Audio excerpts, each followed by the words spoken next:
What's up, guys? So, what are we doing today? Well, this video was a little unplanned, but you probably remember when we did the video where I upgraded my system to AMD, had some issues. We won't go into it now. But when I did that, I said we were going to finally get rid of the 2500K that I've been using for a long time, since like 2011. Well, now that we got that updated, it's finally time to move my old stuff into that case, or a case, and get that to be our new guinea pig, our new little machine to do experiments on. And I was just going to do it behind the scenes, no big deal.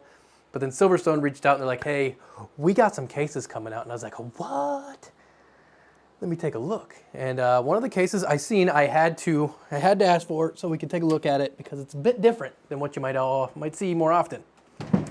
It's the Seta A1, but not just any Seta A1. This is the Seta A1 Rose Gold. So, a little staticky in here.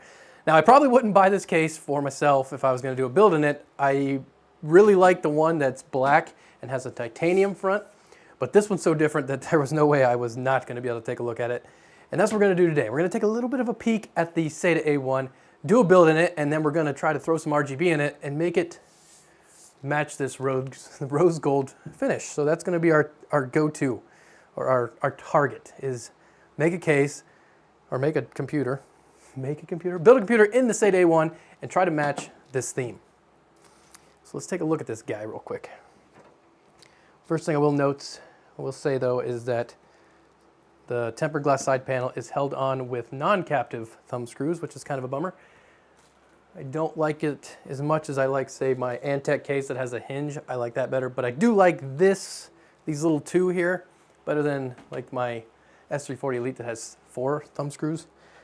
So essentially, tempered glass side panel slides in there. Basically the same way as most cases rear panels go in, is how this tempered glass side panel goes on.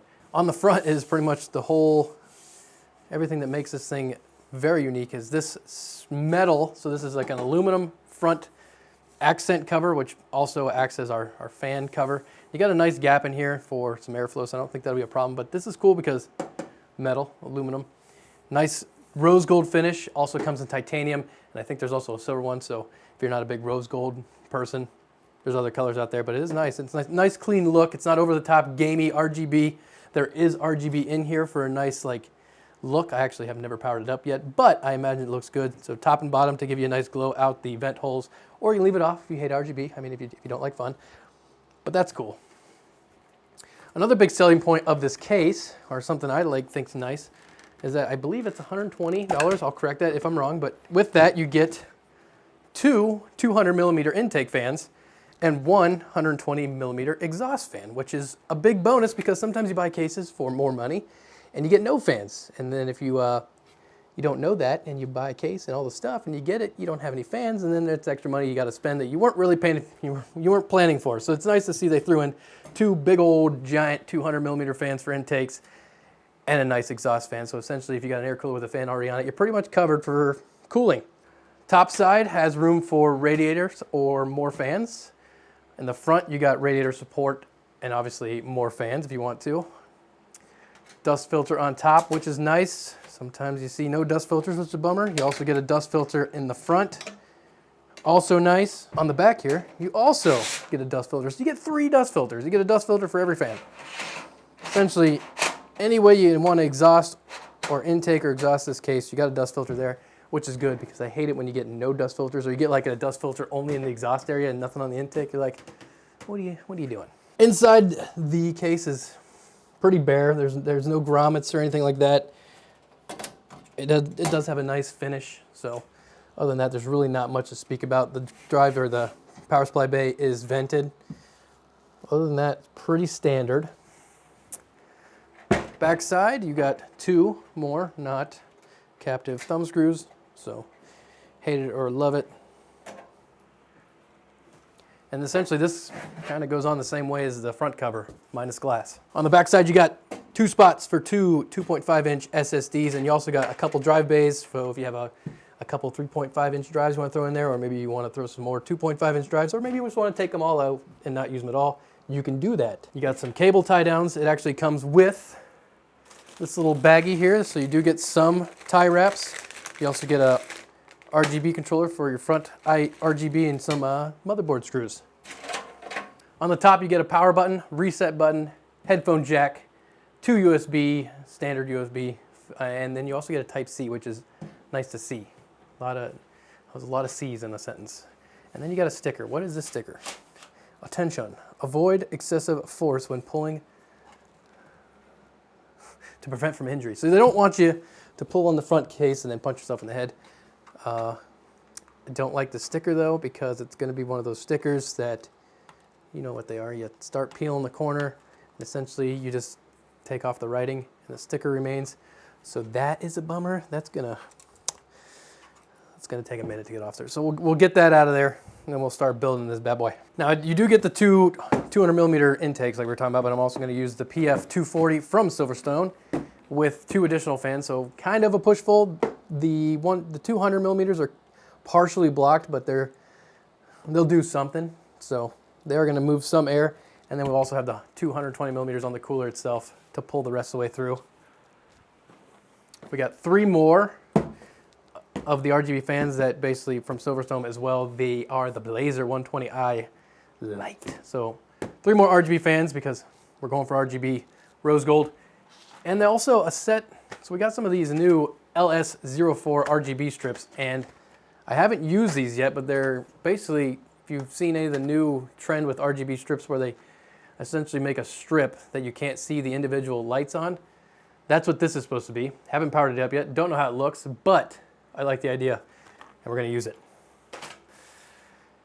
Let's get started.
I like it. So originally I just chose this color because it's so different. You don't ever see a white and rose gold case. So I was like, I just want to see what it looks like in person. But after getting a whole PC built in here and all the RGB, you know, synced together to make, well, as close as RGB can get to rose gold, I'm a fan. I really like the clean look to it.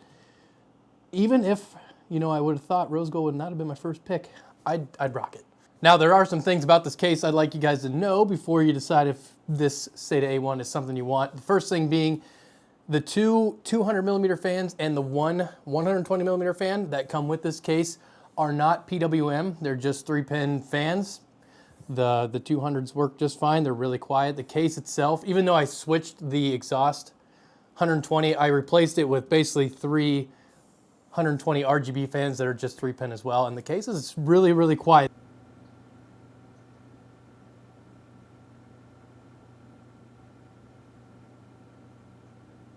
The only PWM fans are on the the PF240 up front, and they're obviously spooled way down because it's running really cool right now. The RGB strips, I actually do like them. I like, well, they're not as smooth. I don't know how you even explain it. They're not as uniform. You can still kind of see hot spots down it, but they do shine a little bit of light out the front, and then most of the light comes out the side, which is a lot cleaner, a lot smoother. You don't see any hot spots on that, which give you a cool effect because you can kind of get light on top, but you also get a nice light shining backwards into the case. And if you got a white case like this and you got the white, strip, it really blends in nicely. So in the end, I do like how those look.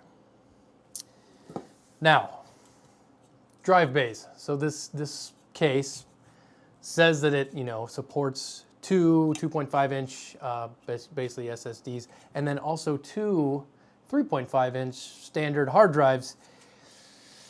And I would say that is, I mean, it's true, they do fit in there, but when it comes to putting a power supply and then all the cables that go with it, getting both of these to fit in there with all your cable management is, from what I experienced, gonna be a tall order.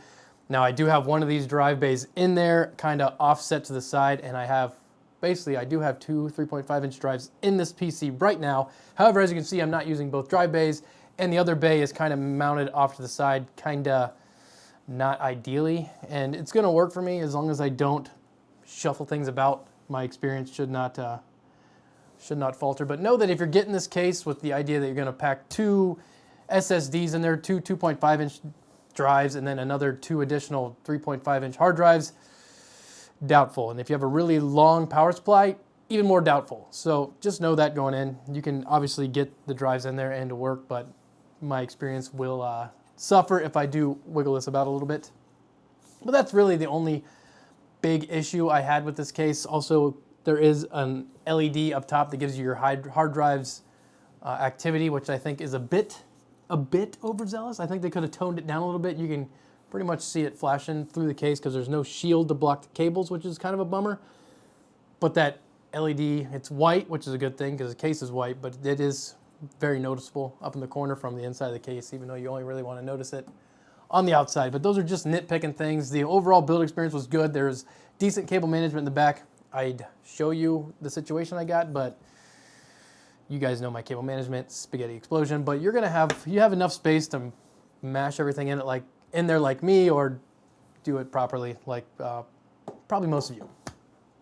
But in the end, if you decide that the Seta A1 is a case for you and you're curious to see how a build went in it, I think it turned out quite good.